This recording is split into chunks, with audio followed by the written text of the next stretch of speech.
Hello students, welcome to this online course of hydraulics engineering. So we have started our new chapter which is rapidly varied flow.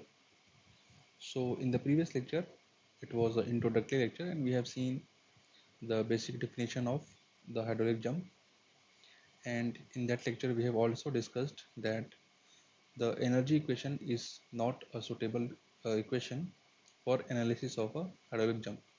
So we came up that the momentum equation should be used wherever it is required. So let us see what is the momentum equation for a hydraulic jump in a horizontal, not horizontal channel, in any channel. So the definition sketch of a hydraulic jump in a prismatic channel of arbitrary shape is presented in this figure number 2. So this is your figure number 2, and this is the definition sketch of hydraulic jump in a prismatic channel, and the channel is inclined to the horizontal at an angle of theta. So you can see this angle is theta, and this is the angle of channel from the horizontal. The section 1 and 2 refers to the beginning and end of jump respectively. So 1 will be used for beginning and 2 will be used for end of the hydraulic jump. So you can see from here hydraulic jump has started and it is continuing till point section 2, and this is your cross section of that particular any section you can see. So what will be the momentum equation? So the momentum equation formulation for the jump. So how we are going to write that equation? So first we have to take a control volume. So you can see here, this is CV is your control volume. Okay. So this CV, which is being presented by this dotted line, CV is, this is your CV, control volume. So a control volume enclosing the jump as shown by dashed line in the figure is selected, and the flow is considered to be steady. Now applying the linear momentum equation in the longitudinal direction to the control volume. So what uh, equation we will have? We will have P1 minus P2. So P1 is the pressure. So pressure will be higher at the section 1 minus P2. P2 is the pressure at section 2 minus Fs. Fs will be your shear force on the control surface adjacent to the boundary, channel boundary, plus W sin theta. So W sin theta is the component of weight along the longitudinal direction. So this will be equal to the change in the momentum. So change in momentum is m2 minus m1. M2 is the momentum flux in longitudinal direction going out through the control surface, and m1 will be momentum flux coming going through the control surface in the longitudinal direction. This is beta 1 into rho into q v1, and m2 will be beta 2 rho q into v2. Beta you already know, it is a momentum correction factor. Now the hydraulic jump is a rapidly varied flow phenomena, and the length of jump is relatively small compared to the GVF profile. Thus the frictional force is usually neglected as it is of the secondary importance. So Fs can be easily neglected. So alternatively, for a smaller value of theta, W sin theta minus Fs can be considered to be very small, and hence is neglected because theta will be very small. If theta is small, sin theta will be almost equal to theta, and multiplied by W, it will be very small quantity. So we can easily neglect W sin theta minus Fs. So finally it will become P2 minus P1 minus P2 is equal to M2 minus M1.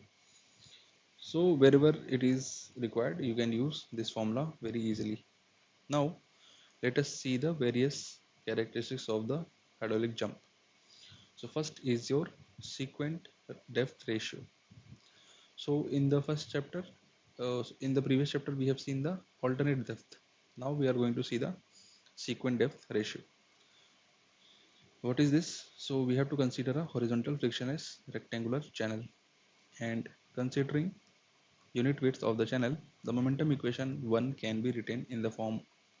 So P1 minus P2 is equal to M2 minus M1. So we are taking beta 2 and beta 1 is equal to 1. Okay, and we are representing all the quantities in the terms of discharge per unit width, that is smaller q. So smaller q is this thing, and this will be, what is small q? Q by b. What is q? Q is a into y, sorry, a into v, area into velocity. So a into v by b. So what is this a by b? This is nothing but y into b. So q is v into y. So q will be v1 y1 at section 1 and v2 y2 at section 2, because q, capital Q is also constant and b is also constant, so this will become constant. Okay, so put the values here.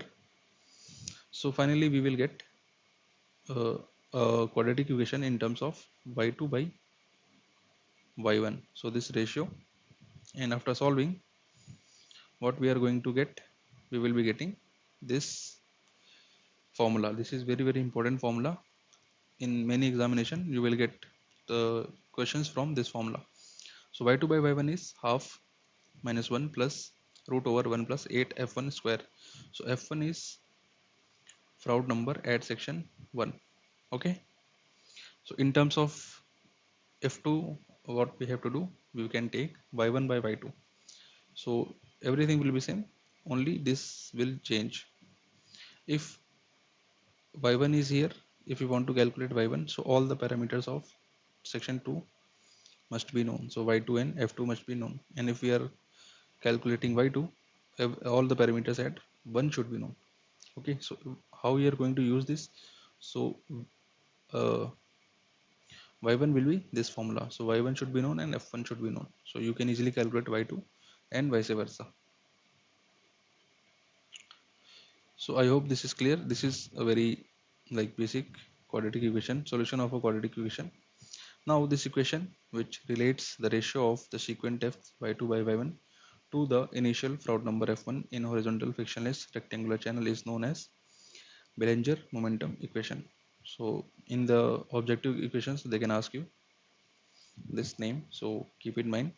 For high values of f1, say f1 is greater than 8, so equation 4, which is this equation, can be approximated for purpose of quick estimation of the sequent depth ratio as y2 by y1 is 1.41 f1.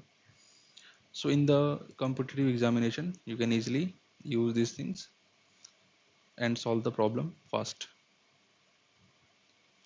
Now second thing which is very important in hydraulic jump is energy loss, because the whole purpose, like, it is one of the majorly used phenomena for energy loss.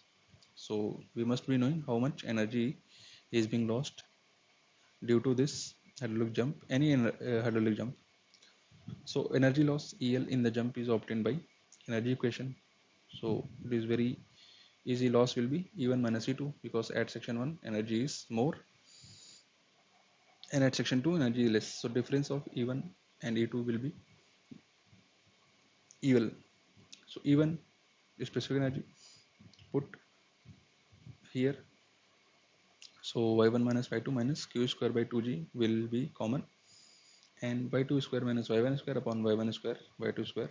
So this will be your, but this is very like, it is not a simpler version of EL. So what we are going to do, we can replace q square by 2g from equation 3. So what is this equation 3? So equation 3 is this, q square by g will be how much? Yc cube, or from here also you can y1 y2 into y1 plus y2 by 2. So after replacing the values, what we are going to get, we will get this very important formula in terms of only y1 and y2. So EL is y2 minus y1 whole cube divided by 4 y1 y2, or if we want to calculate EL by y1, so just we have to divide the divide with y1 both the sides. So we can also get EL by y1 is equal to y2 by y1 minus 1 whole cube. Just we have divided by y1. The relative loss, energy loss, is given by EL by E1. So how much energy was available at 1 and how much energy we have lost. So this ratio EL by E1 will give us the relative loss, energy loss. So it is nothing but EL by Y1 divided by E1 by Y1. But E1 by Y1 is this value 1 plus F1 square by 2. So after replacing both the values here, we will get EL by E1 in terms of Y2 by Y1. But Y2 by Y1 we have calculated in terms of F1. Okay. So finally, loss can be calculated in terms of F1 only. If F1 is given, so use this formula. If y1 y2 are given, so we can use the previous formula. So in this way we have discussed the characteristics.